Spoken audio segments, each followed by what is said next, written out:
Alors j'étudie actuellement l'ouvrage d'André Neher qui est reparu sous le nom de Prophètes et prophéties et qui avait d'abord eu une première édition sous un autre nom.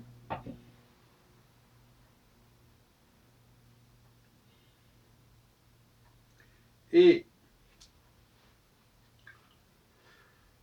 bon, André Neher, j'ai dû le côtoyer à l'époque, mais j'en parle maintenant, mais j'en parlerai certainement à l'occasion plus tard. Il a notamment écrit un ouvrage sur Jérémie que je n'ai pas encore lu.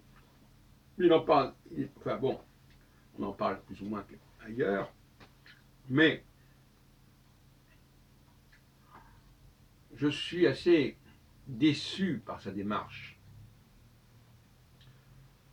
qui est une démarche évolutive en quelque sorte. C'est-à-dire qu'il n'a pas une approche métaphysique, si on peut dire. Il ne cherche pas à comprendre ce qu'était le Dieu d'Israël. Il se contente de faire de la sociologie en disant ben voilà ce que les Juifs pensaient à l'époque. Je n'ai pas un respect sans borne pour la sociologie, vous l'avez peut-être compris. Notamment quand on nous explique pourquoi les femmes ne font pas certaines choses, parce qu'on ne les a pas aidées. Enfin bon, on connaît le couplet. Mais revenons à la question. On ne peut pas appréhender le prophétisme et la théologie avec simplement des considérations d'ordre théologique, ou sociologique, ou ethnologique. Et encore ethnologique, ce serait préférable. Parce que l'ethnologie, elle respecte la spécificité d'un groupe, d'une société. Alors, Neher, il est l'exemple même de cet écartèlement, en quelque sorte, entre d'un côté un Dieu universel, et d'autre côté le Dieu qui s'occupe des patriarches. Je suis, Exode 3, le Dieu d'Abraham, Isaac et Jacob. Il ne voit pas la contradiction entre ces deux approches. C'est effrayant. Il est écartelé, quelque part. Il n'a pas résolu l'équation.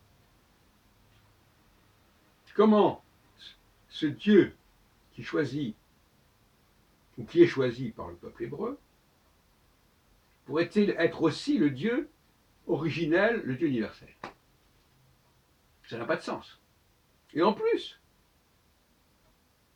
comment ce peuple élu pourrait-il rayonner sur notre humanité en dehors de la solution chrétienne qui consisterait à dire que tous les hommes doivent devenir juifs par le biais du christianisme? Tout un ensemble de contradictions qui ne semblent pas avoir résolu, ni même peut-être même abordé.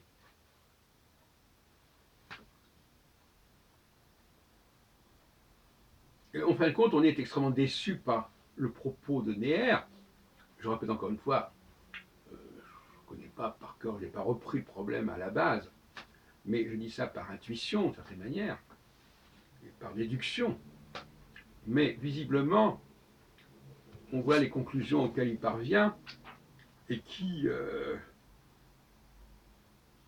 vont dans une sorte de sens de volonté d'ajuster le judaïsme sur un universalisme chrétien, quelque part. Il y a là un problème grave.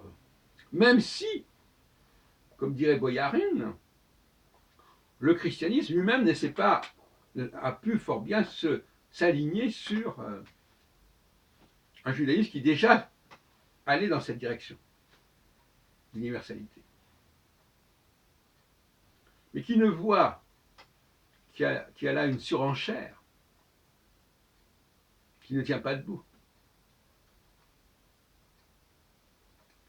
Et j'ai employé la parabole de l'arbre et ses fruits qui me paraît la meilleure. Le peuple hébreu est l'arbre, et les fruits, n'importe qui peut les consommer. Mais les fruits qu'on consomme aujourd'hui, eh bien, demain, il faudra que l'arbre en produise de nouveau. Justement, c'est ça l'ambiguïté, c'est que finalement, les chrétiens n'attendent plus rien des juifs. C'est comme si, voilà, j'ai mangé les fruits de l'arbre, plus besoin de l'arbre. Ces fruits ont une valeur absolue.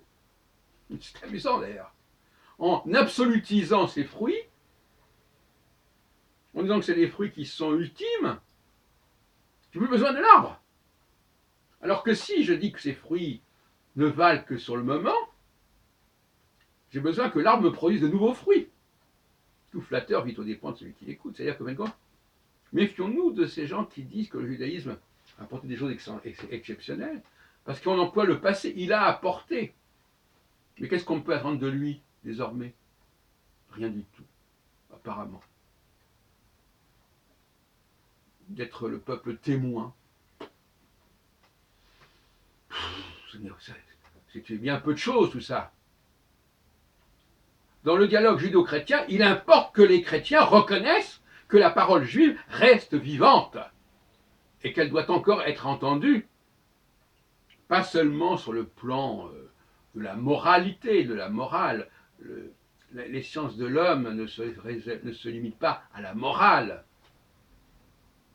à l'étude des mœurs, bien que ça fasse partie du problème.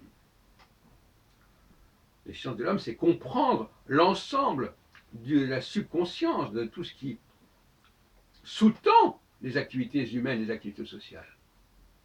Et ça, c'est une recherche qui n'en finit pas, qui ne saurait finir. Et les Juifs ont toute leur place dans cette recherche, hier, aujourd'hui et demain.